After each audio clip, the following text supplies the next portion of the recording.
Monsieur le Président, Mesdames et Messieurs les représentants de l'ICES, Messieurs les intervenants, cher Monsieur Saint-Bonnet, Monsieur Bernard, Monsieur André, chers membres du Conseil d'administration du Parlement des étudiants, cher public, merci pour votre présence.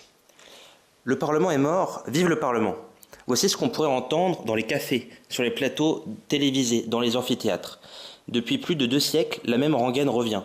Le parlementarisme serait en crise, agonisant, dépassé. Et pourtant, il est toujours là, têtu et résilient. Parfois malmené, souvent critiqué, mais indéniablement présent. Alors, la démocratie parlementaire cause-t-elle toujours? Ou cause-t-elle dans le vide? C'est précisément la question que nous nous posons ce soir. Vous vous demandez peut-être pourquoi organiser une conférence sur l'histoire du parlementarisme en 2026. La réponse tient en 3 dimensions qui s'entrecroisent et se nourrissent mutuellement. D'abord, l'histoire du droit, parce que le parlementarisme n'est pas qu'une pratique politique, c'est aussi une construction juridique sophistiquée, fruit de compromis, de révolution, de restauration. Depuis les premières heures de 1789, lorsque les députés du tiers-État se proclament Assemblée nationale jusqu'au Parlement contemporain, c'est toute une architecture constitutionnelle qui s'est édifiée. Étudier le parlementarisme, c'est comprendre pourquoi le droit façonne le pouvoir, mais aussi comment le pouvoir déforme parfois le droit. C'est ensuite l'histoire tout court. Le Parlement est un miroir de notre histoire collective. Il reflète nos espoirs, nos contradictions, nos avancées, comme nos reculs. Depuis de la nuit du 4 août 1789 à la ratification du traité de Maastricht, des grandes heures de la résistance aux petites compromissions de la 4ème République, le Parlement a été le théâtre où se joue le destin des nations. Ignorer cette histoire, c'est se priver de comprendre qui nous sommes. Enfin, la science politique, car au-delà des textes et des dates, il y a des hommes et des femmes, les rapports de force, des stratégies, des évolutions, des cultures politiques. Alors comment fonctionne réellement le Parlement? Que signifie représenter le peuple? Faut-il choisir un mandat impératif ou représentatif? Le bicaméralisme est-il un archaïsme ou une garantie? Ces questions ne sont pas que théoriques, elles déterminent la qualité de notre démocratie. Notre titre, Démocratie cause toujours, n'est pas une provocation gratuite. C'est une interrogation légitime sur la vitalité du régime parlementaire à l'heure où tant de voix s'élèvent pour le reformer, la contourner, voire le remplacer. 1789 marque une rupture fondamentale. Avec la Révolution française, naît l'idée moderne de la souveraineté nationale incarnée par une assemblée représentative. Les députés ne représentent plus un ordre, une province, un intérêt particulier. Ils représentent la nation, une et indivisible. C'est une révolution juridique autant que politique. Le Parlement devient le lieu de la délibération publique, de la confrontation des idées, de l'élaboration de la loi. Mais ce modèle n'a cessé d'être contesté, remanié, suspendu et restauré. La France a connu plus d'une dizaine de constitutions en 2 siècles. Monarchie constitutionnelle, république, empire, régime parlementaire, régime d'assemblée ou régime semi-présidentiel. Notre histoire constitutionnelle a été un laboratoire grandeur nature des possibilités du parlementarisme. Le 19e siècle a été celui de l'apprentissage. Sous la Restauration et la monarchie de Juillet, le parlementarisme s'enracine progressivement dans nos pratiques politiques. Un gouvernement qui devient responsable devant les chambres. Les débats s'organisent, une culture parlementaire émerge faite de règlements, de procédures et de rituels. La Deuxième République introduit le suffrage universel masculin, élargissant considérablement le corps électoral. Le XXe siècle, quant à lui, est celui des épreuves. La Troisième République incarne l'apogée du régime parlementaire en France, mais aussi ses dérives. Instabilité gouvernementale chronique, jeu politicien, incapacité à faire face aux crises. Vichy marque la suspension tragique du parlementarisme. La Quatrième République, quant à elle, reproduit les erreurs de sa devancière. La Ve République, enfin, rééquilibre drastiquement les pouvoirs au profit de l'exécutif, suscitant un débat toujours très vif. A-t-on sauvé le parlementarisme ou l'a-t-on vidé de sa substance? Et aujourd'hui, le XXIe siècle confronte le parlementarisme à de nouveaux défis. La construction européenne a transféré une partie de la souveraineté législative à Bruxelles. La mondialisation limite la marge de manœuvre des États. Les réseaux sociaux court-circuitent la délibération parlementaire. Le populisme dénonce les élites parlementaires. Les citoyens expriment leur défiance par l'abstention ou le vote protestataire. Alors la démocratie parlementaire cause-t-elle toujours? Oui, si l'on considère que le Parlement reste un lieu essentiel de débat, de contrôle, de légitimation. Mais parle-t-elle encore à nos concitoyens? C'est moins sûr. Et c'est précisément ce paradoxe que nous devons explorer ensemble. Pour éclairer ces questions complexes, nous avons la chance d'accueillir 3 éminents spécialistes dont les travaux font autorité. Tout d'abord, Monsieur François Saint-Bonnet, qui est professeur de l'université Paris 2, directeur du centre de recherche de l'ICES, professeur de droit public à l'ICES. C'est l'un des meilleurs connaisseurs de l'histoire constitutionnelle française et il est l'auteur de nombreuses analyses et ouvrages scientifiques sur ces sujets. Ses recherches sur l'état d'exception, la laïcité, la souveraineté et les mutations du parlementarisme français nous permettront de comprendre comment les crises ont façonné notre régime politique. Nul mieux que lui ne peut nous expliquer les permanences et les ruptures de notre architecture institutionnelle. Monsieur Guillaume Bernard est un historien du droit et politologue français, spécialiste de l'histoire des institutions françaises et des idées politiques et juridiques. Il est maître de conférences à l'ICES et a été enseignant à l'Institut d'études politiques, à l'Institut catholique de Paris ou la faculté libre de droit, d'économie et de gestion. Ses travaux portent notamment sur la légitimité politique et le droit naturel classique, ainsi que sur l'évolution des cultures politiques françaises depuis la Révolution. Sa réflexion sur ce qu'il nomme les mouvements d'extrogir et sinistrogir nous permettra d'éclairer les tensions idéologiques qui traversent l'histoire parlementaire française. Il est l'auteur de nombreux ouvrages sur l'histoire des institutions ou de sciences politiques, comme La guerre à droite aura bien lieu. Monsieur Jean-Baptiste André est un doctorant en histoire et sciences politiques attaché au laboratoire du CRERAM à l'Université d'État de Poitiers. Il conduit ses recherches dans le cadre de la chaire indépendante stratégique de l'ICES. Il est également un référent académique pour Sciences Po Paris et son champ de spécialité est celui des histoires des idées et en particulier histoire des mots et des expressions politiques et sociales. En effet, en novembre 2025, son ouvrage La Ve République, son esprit, ses esprits aux presses unitaires de France témoigne d'une réflexion collective sur la tension entre république et démocratie. Ces trois intervenants ne se contentent pas d'accumuler des connaissances académiques qui nous aident à penser notre présent à la lumière du passé. Ils nous donnent les clés pour comprendre pourquoi nos institutions sont ce qu'elles sont et ce qu'elles pourraient devenir. Ainsi, mesdames et messieurs, l'histoire du parlementarisme n'est pas une affaire de spécialistes, c'est notre histoire commune. Chaque fois que nous votons, chaque fois que nous critiquons nos élus, chaque fois que nous exigeons plus de transparence ou d'efficacité, nous sommes les héritiers de ces 2 siècles et demi de combats, de débats et d'innovation institutionnelle. La démocratie parlementaire est imparfaite, elle est lente, elle est peut-être frustrante, mais elle reste peut-être le meilleur instrument que nous avons trouvé pour conjurer liberté et gouvernement, pluralisme et décision collective, contrôle du pouvoir et efficacité de l'action publique. Alors oui, la démocratie cause toujours, parfois mal, peut-être parfois dans le vide, mais elle cause en tout cas. Et c'est à nous de faire en sorte qu'elle parle mieux, qu'elle parle juste, qu'elle parle à tous. Alors je vous remercie de votre attention et vous souhaite une excellente conférence. Et la parole est désormais à nos éminents intervenants.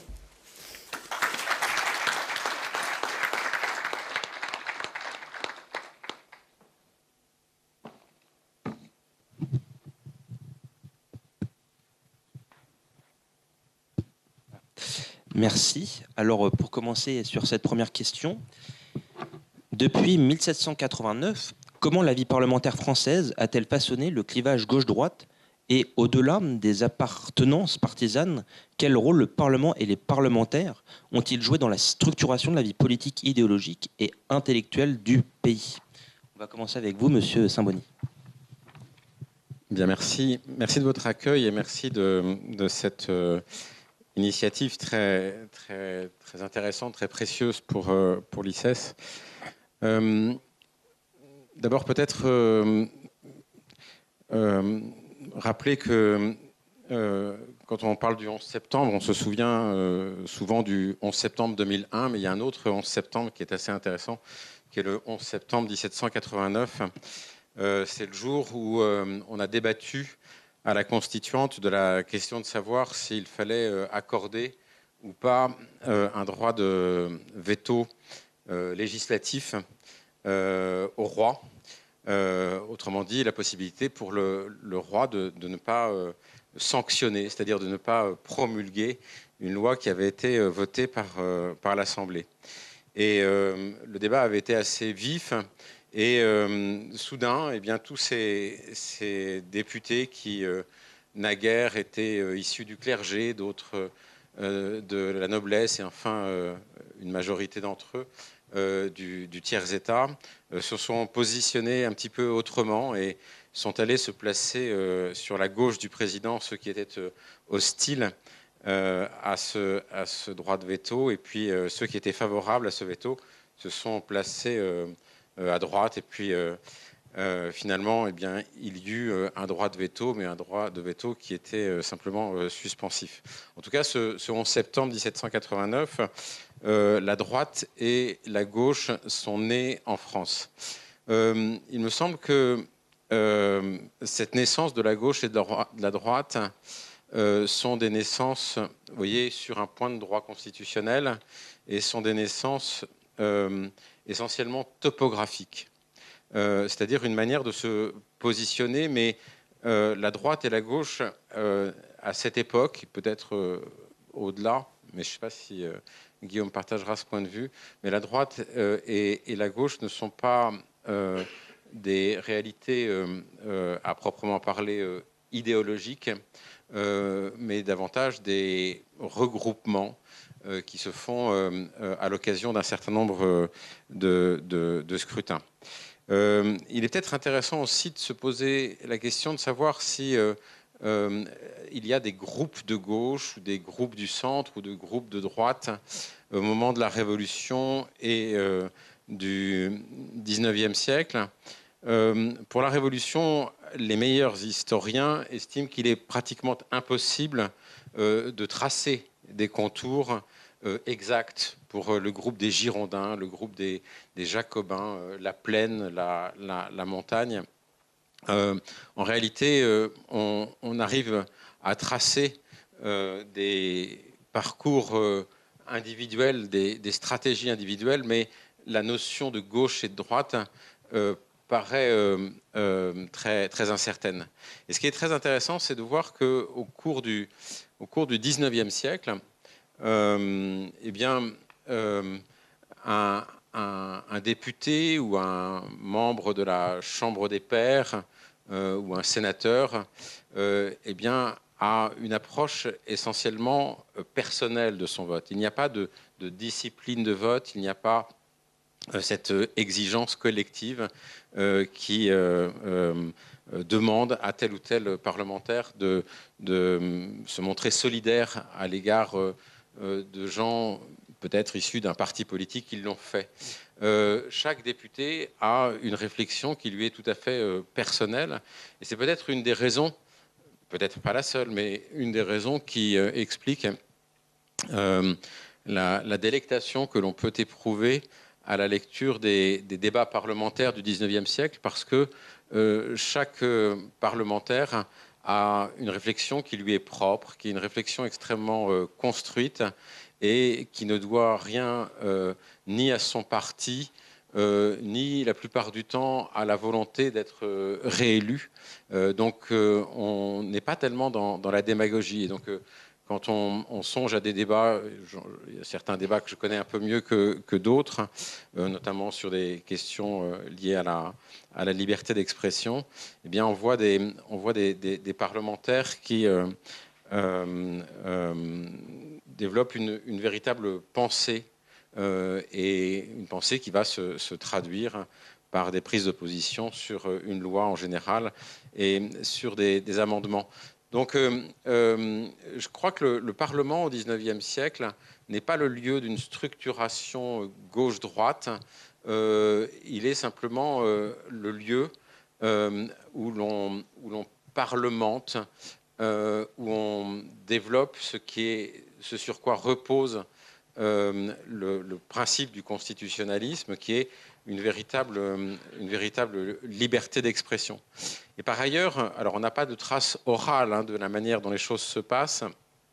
Je crois qu'au moment de la Révolution française, la présence de public faisait que les députés étaient assez volontiers et assez fréquemment invectivés. Mais au moment du suffrage censitaire et de ces assemblées assez élitistes sous la Restauration, la monarchie de Juillet ou encore le Second Empire et même au début de la Troisième République, il y avait quelque chose comme une sorte de considération pour la parole des parlementaires. Et on est très loin de ce que nous vivons actuellement, et en particulier depuis 2022 ou a fortiori depuis 2024, où lorsqu'un orateur prend la parole et essaie d'articuler quelques idées, de développer quelques considérations un petit peu élaborées, eh bien, est confronté à une sorte de vocifération qui fait que la nature du propos développé semble assez indifférente. Il y a quelque chose qui me frappe beaucoup, je ne sais pas si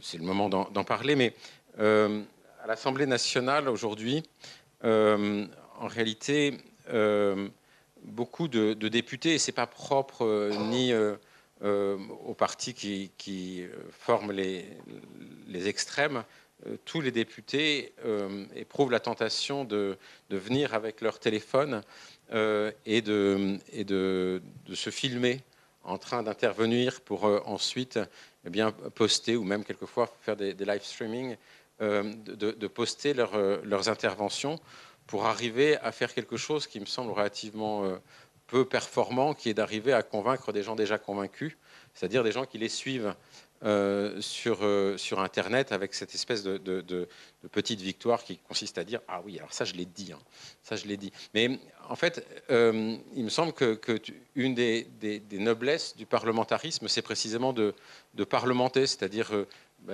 notamment d'essayer d'écouter ce que dit son interlocuteur. Voilà, donc il me semble qu'aujourd'hui, il y a une sorte de dégradation, mais une dégradation assez largement culturelle du parlementarisme, qui n'est pas liée à l'institution qui l'organise, mais qui est liée à des phénomènes parasites, c'est-à-dire que chaque député est à la fois dedans et dehors au moment où il s'exprime. Voilà. Et je vais laisser la parole, mais on pourrait retracer en quelques mots la manière dont s'est organisé ce parlementarisme au XXe siècle, où là, l'élément tout à fait principal, c'est la présence des partis politiques et la question de la discipline partisane. C'est-à-dire qu'au fond, le parlementaire devient un numéro au sein d'un groupe et on attend de lui qu'il ait une parole un tout petit peu stéréotypée qui peut ne pas être exactement sa conviction profonde. Je n'ai pas grand-chose contre les partis politiques dans la dimension d'organisation et de financement et de structuration de la conquête du pouvoir. Mais une fois que le pouvoir est acquis, une fois que le parlementaire a son siège au Parlement, il serait précieux qu'il eût davantage le sentiment d'un mandat représentatif que vous évoquiez tout à l'heure, c'est-à-dire une parfaite liberté de parole et une capacité à développer des pensées qui seraient les siennes et qui seraient un petit peu articulées. Peut-être la question qui se pose, c'est de savoir si on a aujourd'hui des hommes politiques qui ont précisément sur un petit nombre ou un grand nombre de sujets des pensées très, très articulées, ce qui n'est pas absolument certain. C'est le moins qu'on puisse dire. Bon, moi, j'approuve parfaitement, évidemment, ce que le professeur Saint-Bonnet vient de dire. Je crois que c'est l'esprit partisan qui est l'esprit, je dirais, de parti qui, comment dire, affadit le débat parlementaire. Dans l'histoire des partis politiques, il est certain que ceux-ci ne se sont véritablement imposés dans la vie politique qu'à partir de la fin du XIXe siècle. Auparavant, si je reprends la classification de Maurice Duverger, peut-être que tu vas m'étrangler parce que je le cite, mais il est bien évident que c'est d'abord que c'est sur la base des groupes parlementaires qu'éventuellement les partis politiques existaient, et ces groupes parlementaires eux-mêmes, ils existaient parce qu'il y avait des personnalités qui avaient réussi à être élues et qui étaient donc indépendantes et qui n'étaient pas liées, je dirais, à une discipline partisane. Et ça, évidemment, c'est quelque chose d'éminemment, d'éminemment important qui a été grandement perdu. Si je reviens à la question d'origine de Louis-Victor, qui est est-ce que la vie parlementaire a fait le clivage politique? Oui, à l'évidence, il est apparu dans le cadre d'une assemblée délibérante, autoproclamée, mais bon, c'est ainsi. Et si on veut essayer de proposer une chronologie de ce clivage, qui est un instrument d'analyse avant tout, on peut généralement s'accorder au moins sur 2 périodes au cours desquelles il y a un critère essentiel de distinction des camps politiques. Généralement, on oppose au XIXe siècle les partisans de la monarchie aux partisans de la République. Pour y avoir un petit peu réfléchi, je pense que c'est plus subtil que ça, et surtout que ça, comment dire, et surtout qu'on peut trouver plus précis.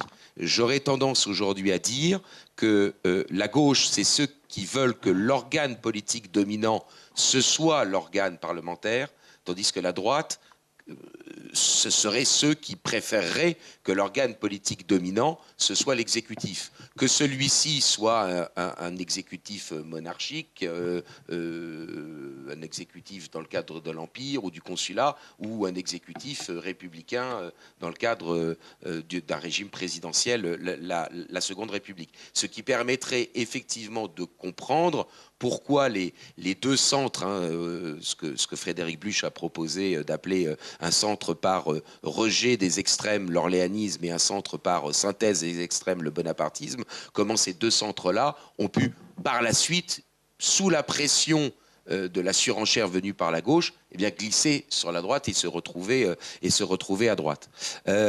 Ensuite, il y a une deuxième période sur laquelle, en règle générale, les analystes s'accordent, c'est de dire que avec l'émergence, je dirais, du Parti socialiste, on sait bien, au départ, il y a tout un ensemble d'élus qui sont d'obédience philosophique socialiste, mais qui ne le sont pas encore forcément par l'étiquette. Lorsque Jean Jaurès est élu pour la première fois député, il est avant tout député républicain. Et puis, quand il reviendra par la suite à la Chambre des députés, là, pour le coup, il sera député socialiste. Il faut dire qu'il avait peut-être été un peu déçu de la réponse de comment s'appelle-t-il déjà de Jules Ferry. Il était allé le voir en lui disant « Oh maître, quel est notre idéal ?» Et Jules Ferry l'avait regardé d'un œil morne en lui disant « Notre idéal, c'est une société sans Dieu et sans roi. » Bon, alors évidemment, c'est pour Jaurès, qui était quand même un type extrêmement cultivé, c'est pas une approbation de constater qu'il était cultivé. Bon, enfin, il est évident que Jaurès était quelqu'un de cultivé. Le niveau a baissé depuis. C'était évidemment une réponse insuffisante. Et donc, bon, on considère, pour dire les choses rapidement, que la deuxième grande période qui commence à naître à la fin du 19e et qui s'impose au cours du 20e siècle, entre la droite et la gauche, ce serait le critère de quelle est la compétence de l'État. Alors, on dit généralement que la droite veut réduire l'État aux fonctions dites régaliennes et que la gauche, elle, veut un interventionnisme de l'État. Il est vrai que les principales forces politiques de gauche sont collectivistes, qu'elles soient pleinement collectivistes comme le Parti communiste, ou qu'elles soient collectivistes réduits aux moyennes productions comme la SFIO. Évidemment, il va y avoir un moment de rupture qui, en France, arrive plus tard que dans les autres pays. Dans les autres pays, évidemment, c'est la conséquence de la division entre l'Est et l'Ouest. Et on le sait bien, le SPD allemand fait son congrès à Bad Godesberg en 1959, et dit que naturellement, il veut une intervention dans l'économie, il veut une intervention de l'État dans l'économie, mais pour autant, il est favorable à une économie de marché. Je résume. Bon. Et donc, évidemment, à la suite des partis socialistes scandinaves qui, dès l'entre-deux-guerres, avaient commencé à glisser déjà vers le libéralisme ou le social-libéralisme, eh bien, le reste des partis socialistes font cette évolution-là. En France, on le sait bien, à cause du mode de scrutin de la présidentielle, du fait qu'il n'y a que 2 candidats au deuxième tour, et que donc, évidemment, il faut d'abord rassembler son camp pour accéder au deuxième tour, sans quoi, évidemment, le ticket de fer Mendes France... se plante allègrement. Évidemment, Mitterrand, lui, il a bien compris qu'il fallait capter, siphonner le Parti communiste. Et donc, évidemment, pour siphonner le PC, il ne peut pas dire qu'il est libéral. Jospin lui a pas retenu la leçon, parce qu'il n'a pas compris en 2002 qu'il y avait un premier tour avant le deuxième, avant le second, et que évidemment il pouvait dire au deuxième tour qu'il n'était pas socialiste, mais pas au premier. Bon, évidemment, ça a des conséquences électorales, directes. Bon, enfin, en tout cas, en France, le moment de bascule, je dirais, d'une partie de la gauche dans le libéralisme, eh bien, il se fait plus tard, puisque Mitterrand a besoin du programme commun de la gauche pour pouvoir eh bien, siphonner le PC et arriver au pouvoir en 1981. Et donc, effectivement, on a au moins une période qui va jusqu'à la chute du mur de Berlin, pour dire les choses très rapidement, où le clivage va être un clivage fondé sur l'étendue de la compétence de l'État. Alors là, évidemment, on en arrive à une troisième éventuelle période, et c'est là où il peut y avoir un doute, une discussion, et où là, je vais faire ma petite propagande personnelle, où j'ai donc proposé le fait de considérer que les circonstances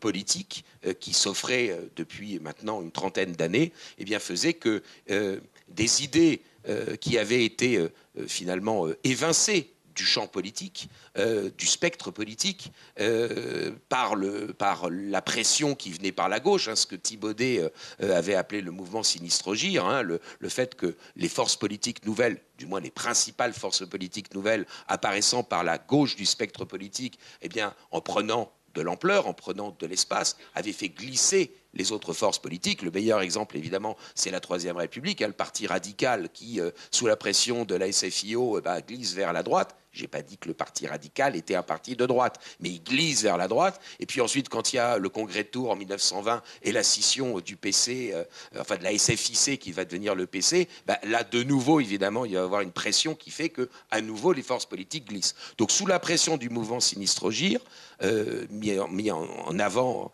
et identifié par Thibaudet, évidemment, il y avait toute une partie de l'idéologie de droite, d'une des droites identifiée notamment par René Raymond, qui avait été évidemment écrasée et qui avait disparu quasiment, non pas de l'univers intellectuel, mais de l'univers sociologique et électoral. Et il me semble pour ma part que les circonstances politiques, la question de qu'est-ce que c'est que l'Europe? Est-ce que l'Europe, avant la chute du mur de Berlin, l'Europe, c'est assez simple à définir, dans la mesure où il y a le rideau de fer. Bon, mais quand il n'y a plus le rideau de fer, elle s'arrête où, l'Europe? Évidemment, va se poser donc la question de la délimitation de ce corps politique qu'est l'Europe. De la même manière, qu'est-ce que c'est que l'identité nationale? Qu'est-ce que c'est le fait d'être français? Ou même, d'un point de vue social et sociologique, quelle va être la définition de la famille eu égard aux critères que l'on va retenir pour, par exemple, définir ce qu'est le mariage. Et donc, il m'a semblé, ça n'est qu'une hypothèse, ça n'est qu'une proposition, ça n'est pas une certitude, que désormais, revenez sur le devant de la scène. Ça ne veut pas dire que ces idées sont bien incarnées, c'est le moins qu'on puisse dire, elles ne le sont pas, mais enfin, en tout cas, revenez dans le débat politique un certain nombre d'idées qui avaient été exclues du débat politique. C'est ce que j'ai proposé d'appeler le mouvement d'Extrogir, par symétrie avec le mouvement Sinistre-Gire. Et donc cette troisième période, il me semble que cette troisième éventuelle période de classification de la droite et de la gauche, c'est une période qui repose, où le critère de délimitation reposerait sur l'idée de la sociabilité. Ceux qui pensent que la sociabilité est naturelle, ceux qui pensent que est européen un État qui participe d'une civilisation, mais que la question de l'adhésion à des principes juridiques pour adhérer à un traité, c'est secondaire. Ceux qui pensent que le fait d'être français, c'est de vivre d'une certaine manière indépendamment de la citoyenneté que le régime politique en place accorde ou non à une personne, ceux-là défendent une vision de la sociabilité naturelle et s'opposent à eux ceux qui défendent une idée de la sociabilité artificielle. Il va sans dire naturellement qu'aucun parti politique actuel, pour que les choses soient bien claires, calmez votre enthousiasme pour un certain nombre d'entre vous, aucun parti politique n'a une vision doctrinalement cohérente. Ils sont tous hybrides dans l'espoir, naturellement, de ratisser électoralement le plus largement possible. Voilà en tout cas, je dirais, une manière que l'on peut, une des manières que l'on peut utiliser pour présenter l'histoire de ce clivage qui est bien évidemment un instrument d'analyse. Ce qui compte, bien entendu, c'est le réel. Ah, pardon. Prends celui que tu veux. Oui, alors pour faire un complément aux approches de mes deux collègues qui en filigrane évoquent la question de l'indépendance politique, je vous propose un petit exercice particulier où il s'agit de relire l'histoire parlementaire du Second Empire au prisme de la statistique historique. Alors je ne sais pas s'il y a des statisticiens dans la salle. Mais les références historiographiques qu'ont évoquées mes deux collègues sont des références qui font autorité en histoire et en sciences politiques.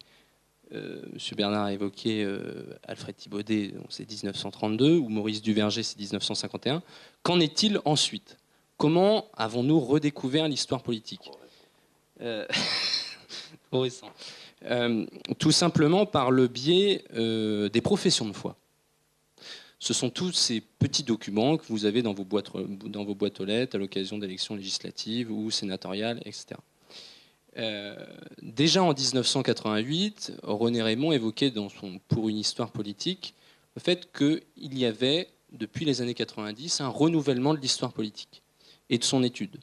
Ça se fait par trois biais, c'est-à-dire les idées politiques, les partis et les mots, et donc le langage politique. Ce qui fait que la statistique et la statistique sémantique a élargi encore un peu plus les horizons de l'historien. Depuis 2010, d'ailleurs, le langage informatique et les nouveaux logiciels permettent d'avoir une autre analyse. Alors, sans parler d'intelligence artificielle, l'historien doit reconsidérer son analyse historique avec des données beaucoup plus importantes, essayer de ressortir une histoire inédite. Et donc, comment faire? Donc, je vous ai préparé un petit corpus de statistiques, très simple, rassurez-vous, je fais un petit signe à la régie pour qu'elle puisse me projeter. Ouais, c'est parfait, merci beaucoup. Simplement pour rebondir sur cette question, que l'historien peut maintenant avoir une approche pluridisciplinaire avec le langage informatique, qui était jusque maintenant utilisé soit par les linguistes, soit par les chercheurs en économie et en sciences de gestion. C'est vrai que les historiens n'étaient pas très habitués à utiliser le langage Ngram ou des logiciels trop techniques. Voilà. Pour rebondir sur le sujet, la libéralisation de la vie parlementaire sous le Second Empire à l'aune de la statistique historique, pour traiter de la question de l'indépendance politique, au-delà donc des appartenances partisanes comme le prévoit la question, l'historien ne peut pas reposer tous ses espoirs sur la machine. Entendons-nous bien, il doit créer son propre corpus de sources, et bien évidemment en épurant le plus possible les résultats parasites qu'il peut avoir.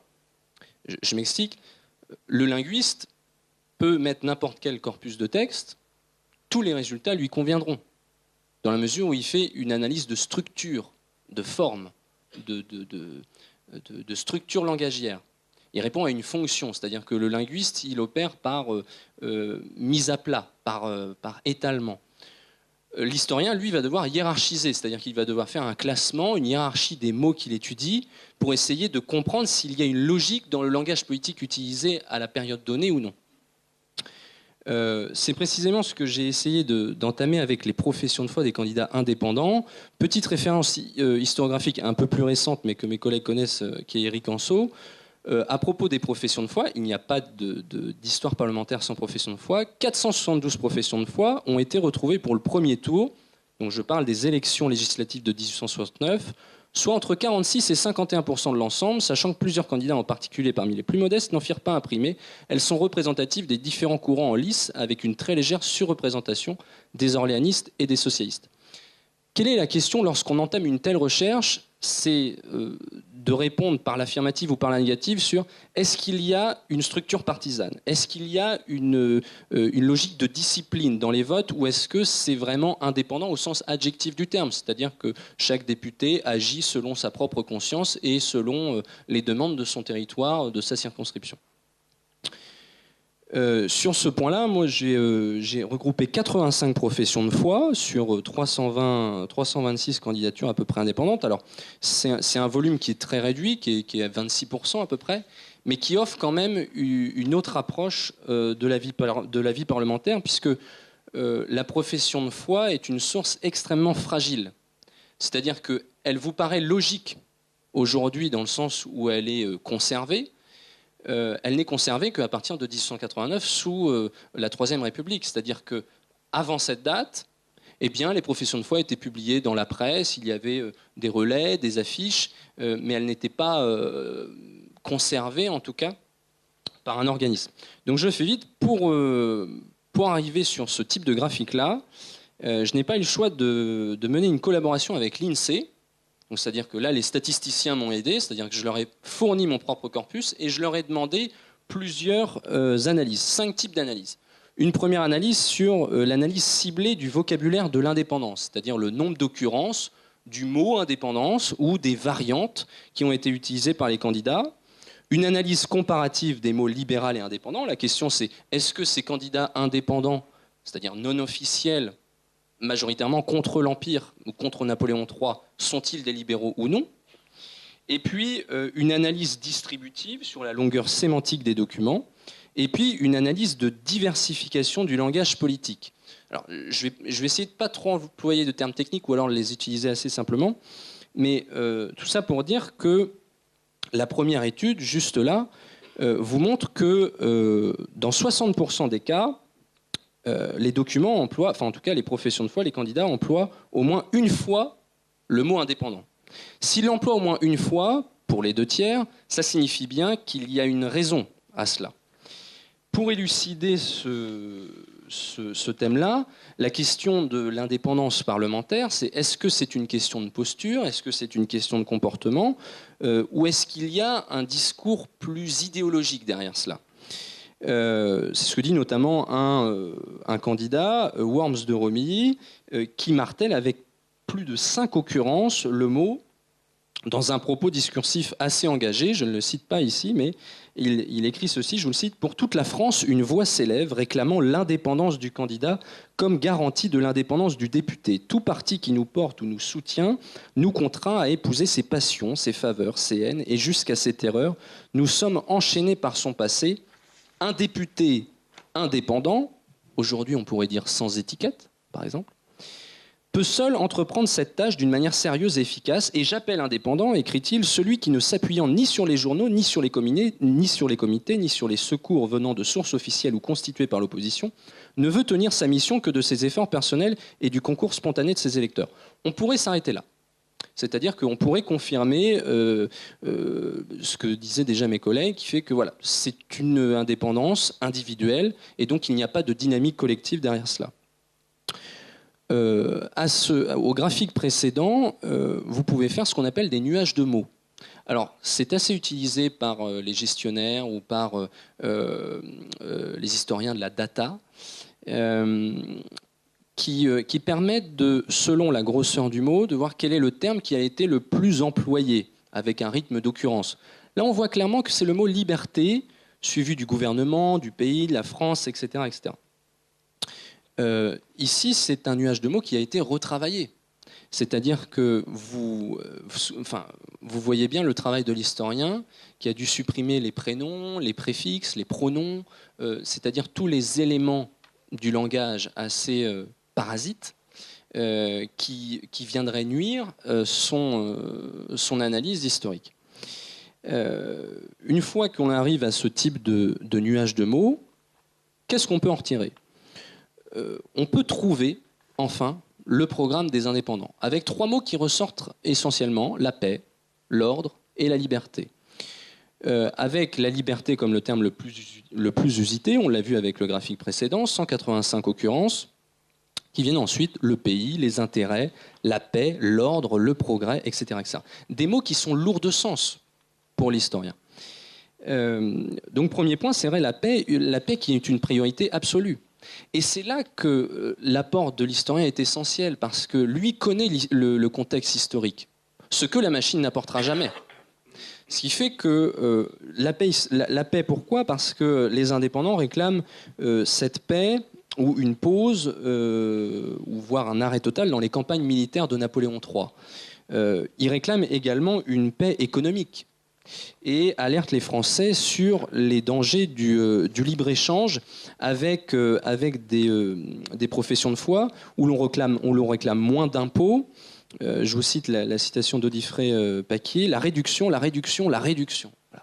On martèle cette idée qu'il faut réduire les impôts. Et d'ailleurs, dans cette poursuite-là, d'autres indépendants expriment le vœu d'une économie certes libre, mais surtout pacifiée et ordonnée. Alors, sur ce sujet-là, Romain Tricheron en parlerait bien bien mieux que moi, mais ça veut dire que des candidats indépendants remettent en question les traités de libre-échange conclus par Napoléon III en 60, avec Cobden-Chevalier, etc., etc. Ce qu'il faut bien comprendre, c'est que ce que la machine permet de démontrer, c'est que la libéralisation de la vie parlementaire sous le Second Empire est réellement effective en 1869 et non en 1860. C'est-à-dire que les nouveaux outils statistiques permettent de corriger à la marge certaines erreurs, si on peut considérer comme des erreurs de nos aînés historiens, parce qu'eux n'avaient pas ces outils-là, précisément. Donc, je vous cite rapidement juste la profession de foi de Joseph Lair, qui est un indépendant de Charente-Inférieure. Dans un autre ordre d'intérêt, partisan très décidé de la liberté commerciale, je suis convaincu que les traités de commerce, sans être la cause réelle de tous les maux qui leur ont été imputés, sont loin cependant d'avoir produit les effets utiles qu'ont été autorisés à en attendre. Parce qu'on n'a donné avec eux ni le dégrèvement d'impôts, ni les transports à bas prix, ni le développement rapide des voies de communication, toutes choses qui avaient été promises et constituent le cortège indispensable du régime que le gouvernement prenait sur lui d'inaugurer. Voilà, le premier point, c'est la paix. Le deuxième point, l'ordre, c'est-à-dire que pour les indépendants, la paix serait imparfaite s'il n'y avait pas d'ordre, ce qui peut paraître paradoxal puisqu'ils remettent en question la politique de Napoléon III. Et là, c'est clairement un extrait de François-Désiré Bancel, un candidat du Rhône, qui reprend tout cet héritage politique révolutionnaire de 1830, de 1848, qui, malgré tout, réclame un ordre qui permet d'instaurer un nouveau pouvoir, on va dire, donc évidemment contre Napoléon III. Mais en clair, ce que réclament la plupart des indépendants, c'est le gouvernement du pays par le pays. Voilà. C'est-à-dire une représentation démocratique plus juste par rapport à ce qui était proposé depuis 1852. Et ils ont en mémoire, justement, l'élection présidentielle de Louis-Napoléon Bonaparte et leurs espoirs qui n'ont pas été remplis. L'ordre, donc évidemment primordial parce que les indépendants la conçoivent comme la condition du progrès et du maintien des libertés. Là encore, on pourrait citer Worms de Romilly, progrès et liberté sans révolution, voilà tout mon programme. Ce qui fait qu'il y a une logique sémantique entre ces trois mots, la paix, l'ordre et la liberté. Ils sont interdépendants. Et cette liberté se reflète dans quelques programmes. Je vous prends le programme d'Édouard Laboulé. Mon programme a toujours été la liberté, toute la liberté, rien que la liberté. Et donc, la matérialisation de cette liberté réclamée, qui est polymorphe, se reflète à travers des destins différents. Dans son appel aux cultivateurs et lecteurs, le ligérien Pelé de Lautrec réclame la liberté pure et simple en toute chose pour que chacun puisse agir et parler comme il l'entend. C'est vraiment cette liberté qui est réclamée à l'échelle locale, mais donc les libertés municipales, mais une liberté qui est également réclamée au Parlement, avec un droit de parole plus souple pour les députés. Pelé de Lautrec, par exemple, réclame également la suppression du ministère de l'Instruction publique pour garantir la liberté de l'enseignement. Voilà. Donc il y a des parcours, il y a des itinéraires intéressants. Je ne vais pas tous vous les citer. Mais ce qu'il faut retenir, c'est que ce terme de liberté découle sur la liberté électorale, les libertés sociales, les libertés d'association, de réunion, etc. Ce qui nourrit ensuite la vie parlementaire dans les salons à l'échelle locale. Je vous donne quelques derniers graphiques. Un graphique qui traite justement d'une approche comparative entre les termes libéraux et indépendants. C'était la question qu'on avait au début, c'est-à-dire les indépendants sont-ils libéraux? A fortiori oui, mais l'erreur qu'il faut corriger, c'est que l'historiographie française présentait ses candidats unanimement comme des libéraux, sous ce terme générique.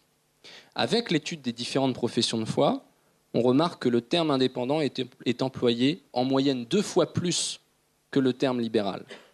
Ce qui traduit bien un attachement différent au terme. C'est-à-dire que les candidats ne se disent pas libéraux, ils se disent d'abord et avant tout indépendants. Parce que le terme libéral les classerait dans une continuité politique, dans un héritage politique dans lequel ils ne s'identifient pas sous le Second Empire. Je vais un petit peu plus vite, mais d'un point de vue formel, les professions de foi ont une distribution sémantique assez hétérogène, certaines pouvant dépasser 400 mots, soit le double de la moyenne du corpus, qui est de 189 mots, et d'autres pouvant être très réduites parce que très percutantes dans la presse, dans les affiches, etc. etc. Le dernier point sur lequel je voudrais insister, alors vous voyez, là c'est essentiellement voilà, la longueur des documents.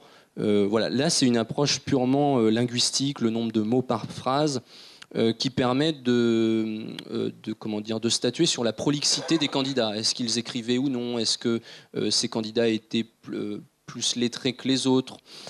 En vérité, ils sont dans la moyenne, mis à part, effectivement, comme l'évoquait Guillaume Bernard tout à l'heure, des candidats qui sont assez reconnus. Je parle par exemple d'Adolphe Thiers, de Bancel ou d'autres, et qui sont assez reconnus. Je termine par là avec ce dernier graphique qui est assez intéressant et qui parlera aux statisticiens, qui parle de l'entropie lexicale. Ouh là là, alors quelle expression! L'entropie lexicale, c'est ce qui permet d'étudier la diversification du langage. Et ces derniers graphiques, en fait, permettent d'interpréter le langage politique des indépendants, c'est-à-dire qu'en découpant les phrases mot par mot, et je finis, soit c'est un processus de tokenisation, l'analyse lexicale est d'autant plus efficiente puisqu'elle permet de saisir à la fois la quantité et la qualité du vocabulaire utilisé. Alors, je vous épargne la formule mathématique, mais dans le cas présent, les indépendants emploient un langage très diversifié, ce qui traduit pour 70% d'entre eux une grande richesse lexicale. Vous voyez bien, lorsque les bâtonnets arrivent quasiment en haut de l'écran ou en haut du graphique, cela traduit une forte diversification du langage. De prime abord, on pourrait dire on ne peut donc pas prédire le discours des indépendants. En réalité, voilà, cette diversification du vocabulaire nuirait à la possibilité de prédire leurs futures déclarations. Or, si les mots employés sont différents, cela n'exclut pas pour autant la diffusion d'un schéma discursif commun, avec des idées communes. On a bien vu que même si chaque profession de foi est différente, les indépendants se réclament d'un même programme, c'est-à-dire la paix, l'ordre, la liberté. Et ce qui correspond d'ailleurs aux idées qui se diffusent sous le Second Empire. Et j'en terminerai par là. Cette analyse statistique permet au contraire d'avoir une structure, de parler d'une structure organisée, puisque les indépendants écrivent, agissent de la même manière. Ils ne se connaissent peut-être pas, mais ils partagent les mêmes idées. Et c'est ça qui compte, puisqu'ils s'illustrent comme les partisans de l'opposition libérale et constitutionnelle. Et c'est d'ailleurs à cela que chaque électeur peut les reconnaître, ce qui renforce un esprit logique. Un esprit logique qui est annoncé par plusieurs journaux et qui aboutit à cette synthèse. Le candidat officiel, c'est l'impôt qui augmente, l'emprunt succédant à l'emprunt, le maintien des lourds contingents militaires, la continuation de cet État, etc. etc. Le candidat indépendant, c'est la paix garantie, l'économie assurée, la liberté sauvegardée, et électeurs choisissez. Ce qui fait qu'on part d'un corpus très conséquent et très difficile au départ de comprendre à un résultat compréhensible par tout le monde, avec un programme très clair et qui aura des répercussions ensuite dans la vie parlementaire et précisément sous la Troisième République. Mais j'en ai déjà trop dit, donc je laisse la parole à mes collègues.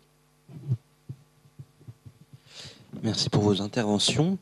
Alors, nous allons continuer avec la question 2. Comment le périmètre du corps électoral et les modes de scrutin ont-ils évolué en France? Ont-ils assuré une représentation juste et efficace? Est-ce que le choix entre système majoritaire ou proportionnel répond-il encore aux besoins démocratiques contemporains ou faut-il envisager d'autres formes de légitimation politique? Bien, merci. La première chose qu'on peut dire, c'est que sous la Révolution française, on a, pour ce qui concerne le corps électoral, une première approche qui est celle d'un suffrage qui est limité aux propriétaires, mais avec un taux de sélection pour faire partie du corps électoral, pour être électeur, qui est assez peu sélectif. Dans la Constitution de 91, à peu près 60% des hommes, parce qu'il n'y a que les hommes à cette époque, sont électeurs.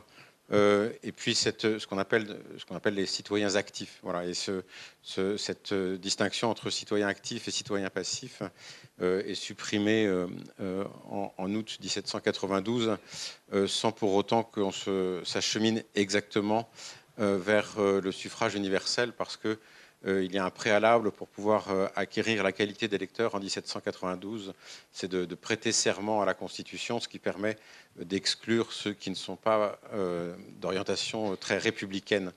Je passe assez rapidement sur le Directoire et l'Empire pour arriver immédiatement à une période au cours de laquelle le corps électoral est réduit à peu près à entre 2, 3, 4% des individus, donc sous la Restauration et sous la monarchie de Juillet, donc avec un corps électoral extraordinairement sélectif. Et puis il y a cette irruption effectivement du suffrage universel masculin en 1848 qui fait soudain de la France la plus grande démocratie du monde, et avec un bouleversement très, très important. Et puis il faut attendre 1944 et pour une mise en application en 1945 pour les municipales, que le suffrage devienne véritablement universel avec le suffrage féminin. En réalité, le suffrage n'est jamais universel parce que les enfants ne votent pas et qu'il faut acquérir la majorité électorale pour voter. Donc on n'est pas dans une universalité et pourtant les enfants sont citoyens. Les gens qui sont privés de leurs droits civiques de manière temporaire ne sont pas membres du corps électoral. Bref, le suffrage n'est jamais universel. Donc c'est un parcours qui est intéressant. Je voudrais peut-être souligner un point qui est assez intéressant, c'est que plus on sollicite l'avis des citoyens, plus on les invite à se taire, étonnamment. Hein, c'est-à-dire qu'au moment de la Révolution, effectivement, tout le monde ne participe pas au scrutin, mais le système est celui d'assemblées électorales. Et dans les assemblées électorales qui durent à peu près une journée et demie, eh bien, on délibère, on discute de l'intérêt général, on parle du fond. Avec des réunions qui réunissent plusieurs centaines de personnes. Et c'est seulement à l'issue de ces réunions eh bien un candidat émerge et est élu. Et au moment de la Révolution, l'idée qu'il puisse y avoir un candidat à une élection aurait paru quelque chose d'extrêmement déplaisant, c'est-à-dire quelqu'un qui voudrait se mettre en avant en tant que personne plutôt que de se mettre au service de ses idées. Et puis, de manière très, très progressive, au cours du XIXe siècle, eh bien, on fait en sorte que les électeurs aillent de manière individuelle voter et puis disparaissent progressivement ces assemblées électorales pour arriver au système que nous connaissons aujourd'hui, où au fond la démocratie se déroule de temps en temps le dimanche, et ce qu'on attend des électeurs, eh bien, c'est qu'ils soient silencieux, qu'ils se cachent, qu'ils tirent un rideau et qu'ils déposent dans une enveloppe qu'ils cachettent le nom d'une personne et qu'ils aillent déposer dans une urne transparente. Voilà. Donc vous voyez qu'on a une démocratie qui est censée être universelle, vivante, mais qui est incroyablement silencieuse. Hein. Chacun, en fait, a une qualité d'électeur de manière extraordinairement sporadique. Le métier de citoyen ne se déroule que sur quelques secondes et à peu près à échéance de tous les 18 mois ou 2 ans. Tandis que dans des mécanismes où le suffrage était censitaire, il était très bruyant, très discutant dans ces assemblées électorales. C'est peut-être une des raisons pour lesquelles aujourd'hui il y a une certaine aspiration à une démocratie qui soit participative. Pourquoi il y a une frustration de ne pas participer à la vie politique?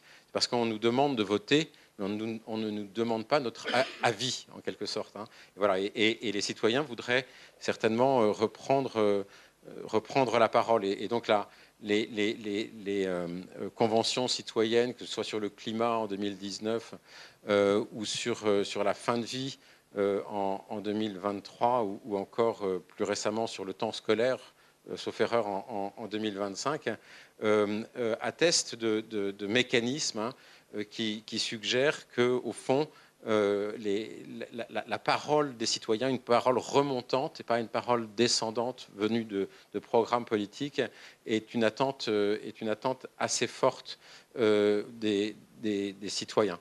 Voilà, donc le mouvement que je dessinerai, c'est effectivement, on a élargi le droit de suffrage, mais simultanément, parce qu'il y avait le grand nombre et qu'il y avait d'autres difficultés, eh bien, on a invité les citoyens, en leur demandant leur avis, à ne pas le donner, ou à se taire, ou en tout cas à ne pas formuler d'argumentation. Le point que vous voulez évoquer sur les modes de scrutin, vous parlez d'un mode de scrutin juste et efficace. Alors en général, en sciences politiques, on est plutôt sur cette alternative, soit il est juste, soit il est efficace. Celui qui est juste, on le présente comme le scrutin proportionnel, hein, c'est-à-dire une sorte de photographie de l'état de l'opinion, et autant il y a d'idées exprimées, eh bien, autant il y a de représentants à l'Assemblée. Ce qui donne une mosaïque qui est en général assez intéressante sur le plan photographique, mais qui ne permet pas de dégager des majorités.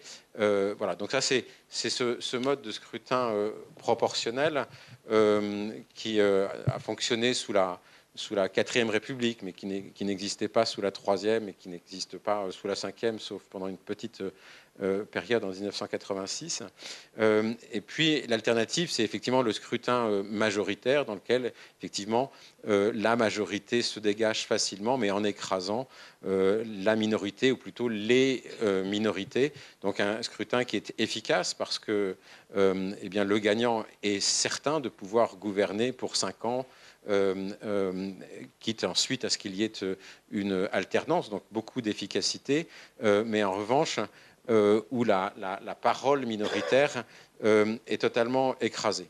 Ce qui est intéressant, c'est que cette alternative entre scrutin majoritaire et scrutin proportionnel, eh bien, on avait voulu la dépasser. Dans les années 2000, la question était de savoir eh bien, quelle est la dose de proportionnel qui pourrait être introduite à l'intérieur du scrutin majoritaire. On avait depuis les années 80 le Front National, puis le Rassemblement National, qui s'établissait à des scores entre 15 et 20, ou quelquefois au-delà de 20%, et qui avait, avec une parfaite continuité, 0 député à l'Assemblée. On estimait qu'il y avait quand même un petit hiatus démocratique au fait qu'une force politique qui représentait un 5e ou un quart des Français ne soit pas représentée, d'où l'idée d'introduire une dose de proportionnel.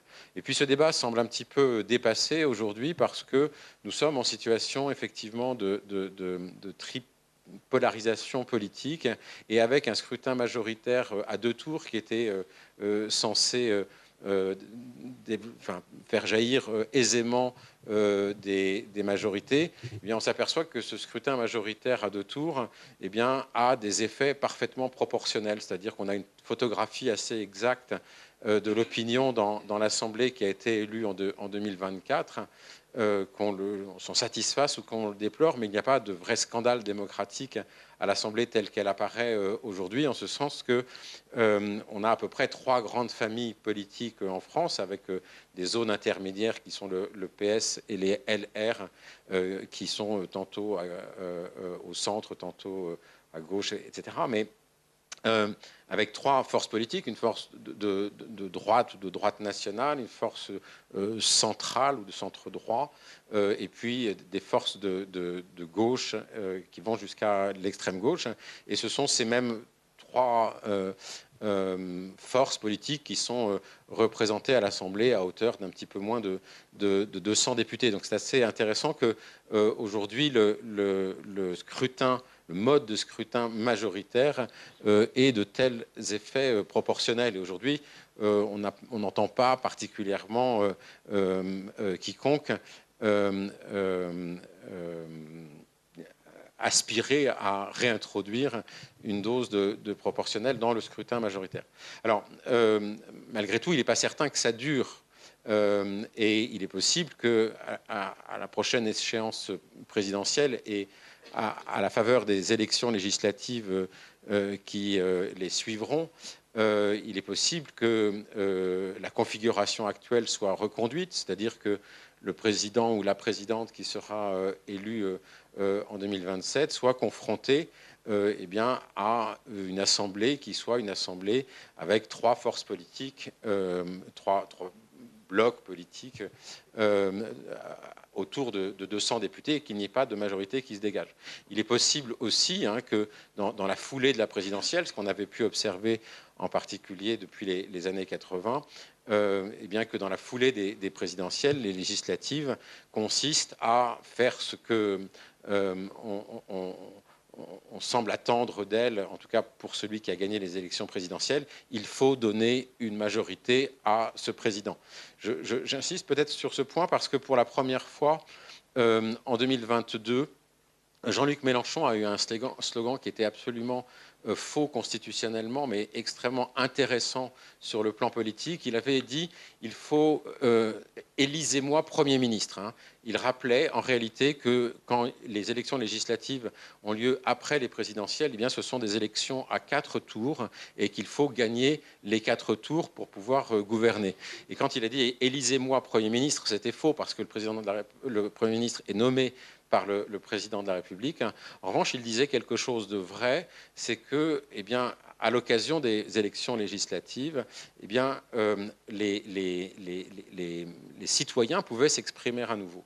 Et donc, c'est un point, à mon avis, qui est très intéressant pour les prochaines échéances électorales parce que, en réalité, depuis, disons, les élections du début des années 2000, c'est-à-dire la mise en œuvre du quinquennat, les élections législatives eh bien, étaient une simple formalité post-présidentielle et on a vu avec une parfaite régularité chuter le taux de participation pour qu'il s'établisse en dessous de 50% à chacun des tours de ces élections législatives parce que les Français s'en foutaient complètement. Ils ont dit « Ok, on a un président ».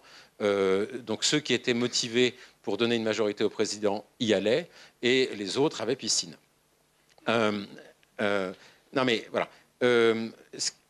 Ce que l'on a observé en 2022, c'est qu'il n'en a pas été ainsi.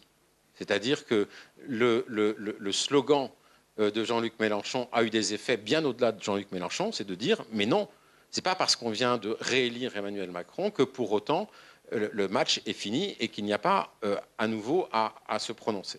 Et on l'a vu également avec un taux de participation très important en 2024. Donc que va-t-il se passer à l'occasion des élections législatives de 2027 ? On peut imaginer que le prochain président de la République dissoudra l'Assemblée qui a été élue en 2024, si elle dure jusqu'en 2027 d'ailleurs.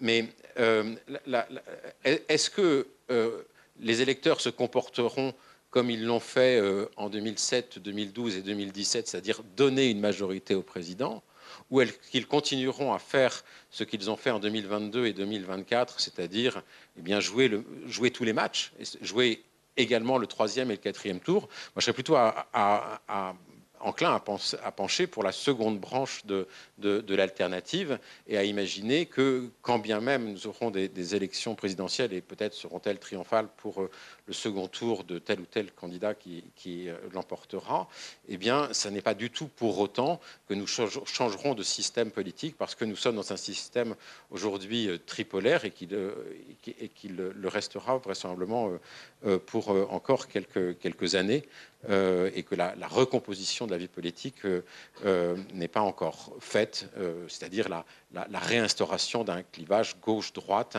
et non pas un clivage de nature tripolaire. J'ai pas grand-chose à ajouter sur la question de l'histoire du suffrage. J'ajouterai, enfin je préciserai que parmi ceux qui étaient opposés au suffrage censitaire sous la charte de 1814, il n'y avait naturellement pas que les républicains, il y avait aussi les ultras, qui évidemment avaient prévenu Louis XVIII en lui disant que en ne donnant le droit de suffrage qu'à la bourgeoisie libérale, eh bien, il finira par voir son régime tomber, qu'il ferait mieux de s'appuyer sur les catégories populaires. Et puis, à l'inverse, on voit que des républicains qui ont été élus par le suffrage universel à la suite de la présidentielle de 48 et si je ne m'abuse, les législatives de 49, qu'est-ce qu'ils s'empressent de faire en 1850 ? Ils s'empressent de mettre en place une loi de la stabilité du domicile qui exclut un tiers du corps électoral, parce que naturellement ce corps électoral, il avait mal voté, 6 millions de voix, 75% des exprimés représentant 55% des inscrits qui se prononcent pour Louis-Napoléon Bonaparte. Évidemment, c'est quand même, c'est évidemment quelque chose d'inadmissible pour eux. Je me permettrai également d'ajouter, parce que ça c'est un point que j'ai relativement récemment travaillé et qui va parfaitement compléter ce que tu as dit, c'est que c'est dans la deuxième moitié du 19e siècle, quand d'une part il y a le suffrage universel, 48, puis la République, alors 70, 75 ou 79, bon, on va pas, ou 84, bon, mais enfin en tout cas c'est dans la deuxième moitié du 19e siècle que la rue est délégitimée. C'est-à-dire qu'auparavant, la rue, avec un R majuscule, en tant que mouvement de foule, pouvant amener à des mouvements révolutionnaires, apparaît comme étant légitime. À partir du moment où il y a le suffrage universel et le régime républicain, eh bien, on n'admet plus que des manifestations dans la rue.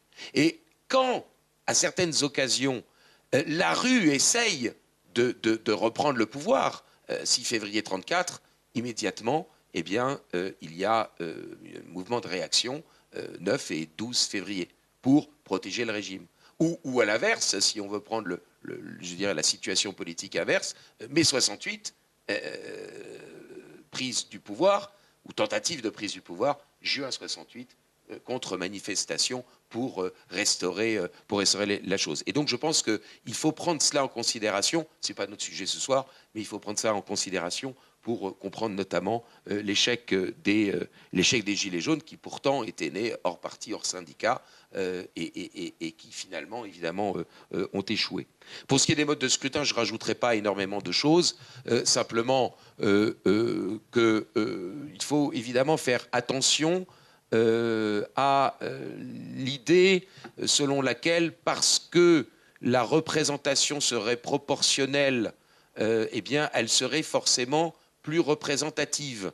Elle est peut-être plus représentative des partis politiques, mais pas nécessairement de l'opinion réelle.